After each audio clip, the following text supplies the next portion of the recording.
Orando, contribuindo e fazendo missões. Esse é o tema da próxima lição, a de número 6, que será lecionada no próximo domingo.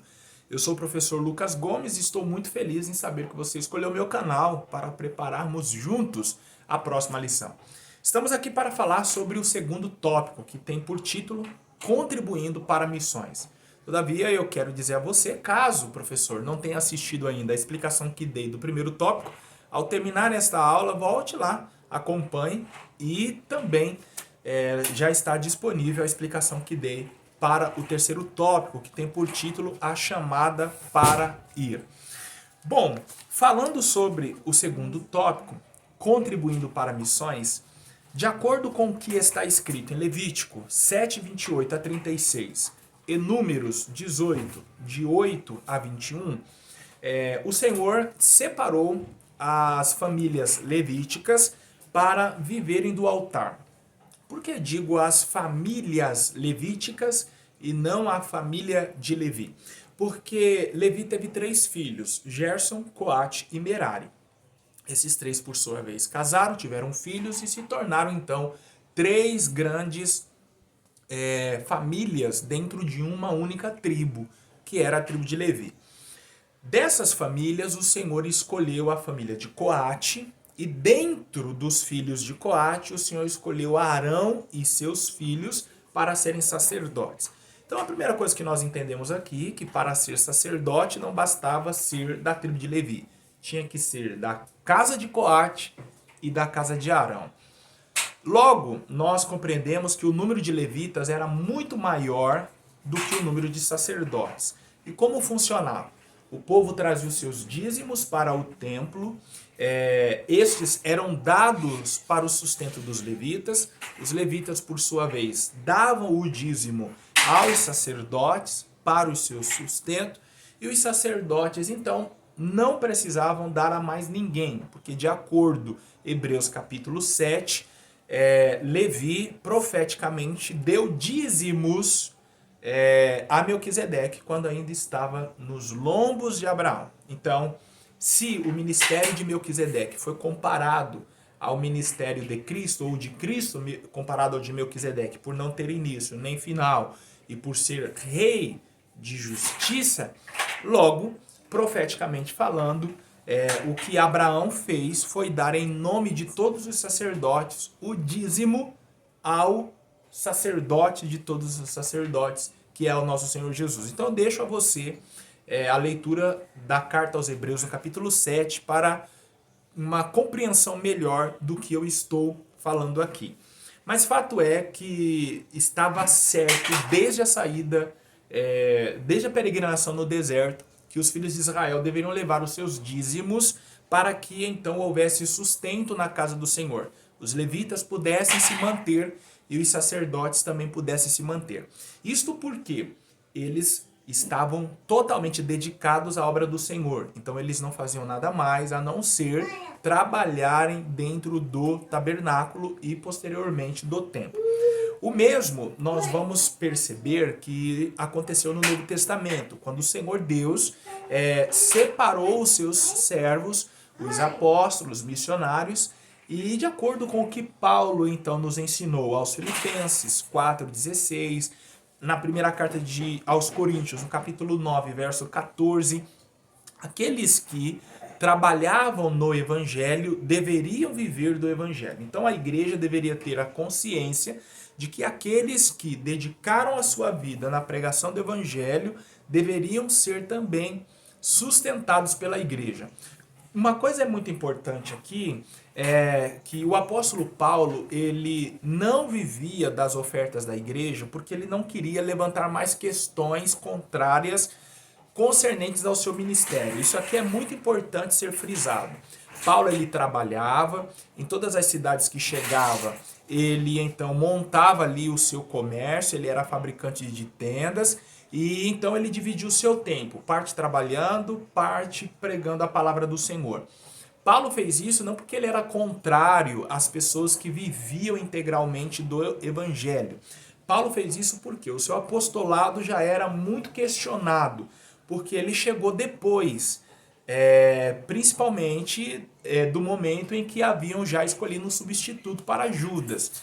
Todavia, nós compreendemos que os requisitos apontados por Pedro no capítulo 1 de Atos, na escolha deste apóstolo que iria substituir a cadeira de Judas, foi preenchido pelo apóstolo Paulo. Pedro disse que o candidato ao apostolado deveria ter andado com o Senhor, deveria ser testemunha da ressurreição. Embora Paulo não tenha andado os 3 anos e meio com o Senhor, nós compreendemos a partir dos relatos do próprio Paulo aos Gálatas e também dos relatos de Lucas em Atos dos Apóstolos, que logo após a sua conversão, Paulo foi para a Arábia e ficou um período de 3 anos ali recebendo revelações do Senhor. Então, e isso habilitou Paulo, ele esteve com o Senhor. Ele também foi testemunha da ressurreição, pois Lucas nos declara, e Barnabé, sendo também um dos apóstolos, um dos discípulos, dos mestres da época, confirmou o que aconteceu. O Senhor Jesus apareceu ressurreto ao apóstolo Paulo. Então ele sim foi testemunha da ressurreição e ele sim tinha as credenciais apostólicas. Todavia, os seus perseguidores faziam de tudo para descredibilizá-lo. Muitas cartas nós vamos encontrar o apóstolo Paulo defendendo o seu apostolado. Todas as cartas que você encontrar, Paulo dizendo assim, ou Paulo, apóstolo de Jesus Cristo, ele está ali dando, vou pôr bem entre aspas, tá? De uma maneira bem simples, ali dando uma carteirada, porque alguém naquela igreja estava questionando a sua autoridade apostólica, então por isso que ele escreveu para reafirmar a sua autoridade. Bom, se dessa forma ele já era questionado, já era criticado, imagina se ele vivesse das ofertas da igreja, ele seria muito mais. Então, por uma opção, Paulo resolveu não viver das ofertas da igreja. Mas nós vimos então na primeira carta aos Coríntios, no capítulo 9, que ele mencionou essa situação e ele também não criticou o fato, por exemplo, de Pedro levar consigo a esposa em alguma de suas missões, em alguma de suas viagens. Ou seja, a igreja da época foi ensinada a manter os seus missionários. Então o segundo tópico ele é muito importante porque ele nos convida a juntar tesouros nos céus, fazendo-nos então entender que a cada contribuição nós estamos ajuntando um tesouro no céu e que não existe privilégio maior para o cristão do que contribuir com a obra missionária, contribuir financeiramente, você ser então um financiador da agência cristã missionária na terra. Se você não sabe, o Brasil é fruto de uma obra missionária. Pelo menos a igreja cristã no Brasil é fruto de uma obra missionária. E eu não me refiro a Daniel Berg e Gunnar Wingele, mas eu me refiro a outros trabalhos missionários que foram realizados no século XVII, no século XVIII, onde que muitas Bíblias eram contrabandeadas pelo Paraguai, tinham a sua entrada aqui no Brasil. Muitos irmãos foram presos por protestantismo, pois propagar o cristianismo, o evangelho no Brasil era crime. No século XIX, melhor, no século XVIII, houve uma lei de tolerância religiosa, porque houve um interesse por parte do governo brasileiro em atrair os europeus para trabalharem aqui, pois já se pensava na emancipação dos escravos, então era necessário rapidamente substituir a mão de obra e os europeus não viriam para cá se não houvesse um acordo entre os governos brasileiros e do país onde eles saíram, para que eles pudessem exercer a sua religião aqui.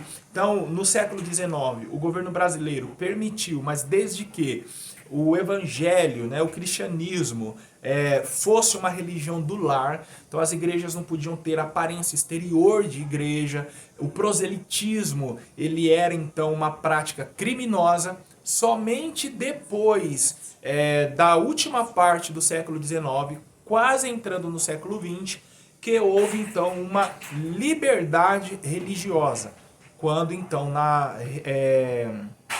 no final do Império foi então decretado que o cristianismo seria a religião, ou melhor dizendo, que o Estado seria laico. né? Ou seja, as pessoas poderiam praticar a religião que quisessem. Mas ainda assim, no início do século XX, o que nós temos? Cristãos sendo de alguma forma hostilizado por pregar o evangelho ou por estar nessa condição, ser cristão e não católico. E o que subsidiou então toda a pregação do evangelho, a abertura de igrejas, não só as pentecostais, mas as igrejas históricas como a igreja presbiteriana, metodista e por aí vai, a obra de missões. Então é muito importante contribuir porque a obra missionária é o grande combustível das igrejas em todo o mundo. Se não houver missões, nós não temos abertura de igrejas. E pode ter certeza, onde houver uma igreja aberta, houve ali um trabalho missionário para que ela então fosse estabelecida. Professor, eu te convido a acompanhar a explicação que deixei para o terceiro tópico dessa lição, que tem por título A Chamada para Ir, tá? O tópico. E caso você não tenha assistido ainda a explicação que dei para o primeiro tópico, que tem por título Orando pela Causa de Missões, eu peço a você que ao terminar este vídeo, assista a primeira explicação do tópico e depois volte a assistir a explicação de número 3. É somente você entrar aqui no canal, na parte de playlist, que o vídeo já irá começar. Deus abençoe, muito obrigado, deixe o seu like, compartilhe este vídeo, eu tenho certeza que será uma bênção para você e outros que assistirem. Não esquece de se inscrever. Deus abençoe você, muito obrigado.